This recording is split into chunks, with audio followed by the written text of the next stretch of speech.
Hi! Jaran! Buksan natin yung regalo ni Bing. Dahil ilalabas na natin yung regalo ni Bing sa atin. Jaran! Regalo ni Bing nung birthday ko.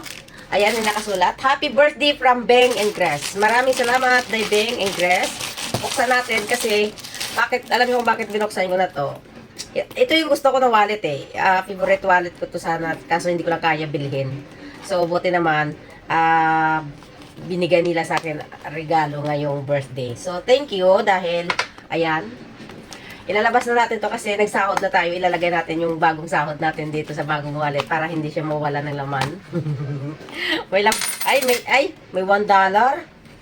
May 50 cents. Walang papel. Di mo lang nilagyan ng papel. Papel hinahanap ko. Wala mo ng $10. Okay, lagyan natin siya. Ngayon dahil ang wallet natin ay medyo ano na.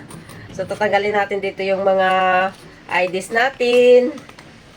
Ilipat na natin, IDs. Tapos, syempre yung ating bangko na walang laman. Yung credit card natin na puno ng utang.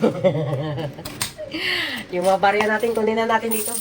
Ilipat na natin. Ayan. Kasi mayroon din siyang ano, mayroon din siyang zipper dito. Ayan. Kaya gusto ko kasi may zipper siya. Silagay natin dyan. Ayan. Nandyan na yung mga barya natin.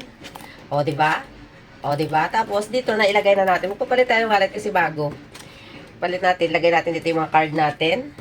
IDs. Yung mga ID ko sa Pilipinas, hindi ko na andun na sa kabilang wallet ko. Kasi, parang hindi naman nagagamit dito eh. Kaya yung mga ginagamit ko lang dito ng mga IDs, ito lang nilalagyan natin. Ayan, marami din siyang lagayan dito. So, ayan na. Nandiyan na yung ID natin. Yung mga ginagamit ko lang na card dito, yun ang nilagay natin. Ngayon, lagay natin yung pera natin. Ito yung pera natin. Ay, pera. So, syempre, alam mo yung pagbagong, ito yung sa pera natin, ikalagay muna natin bayad sa bangko, bayad sa utang. Tapos, ang matira, ilagay natin dito. Dahil lang, bilangin muna natin to. 1, 2, 3, 4. So, ito, 1, 2, 3, 4. Ay, tama ba pagbilang ko? 1, 2, 3, 4. 4,000. 4,000. 4,500. 5,000. So, ang utang sa kabila, dahil mo na, ang utang sa kabila, 3,500. 5,000 to ha. Lagay natin yung 3,500. Magbilangin muna natin yung 3,500. 1, 2, 3. Hindi na natin ipasok dito yung ano, yung para sa utang. Ito 3,500 para sa utang. Natira, 1, 2, 1,500. Ito naman para sa kabilang utang, 1,500.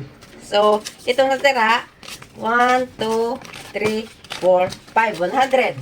100. May utang ako na load na 100. Diyan na lang. So, ito na lang ilagay natin sa bagong wallet. 10 na lang.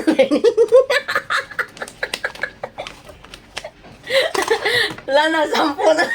Ilagay sa bagong wallet.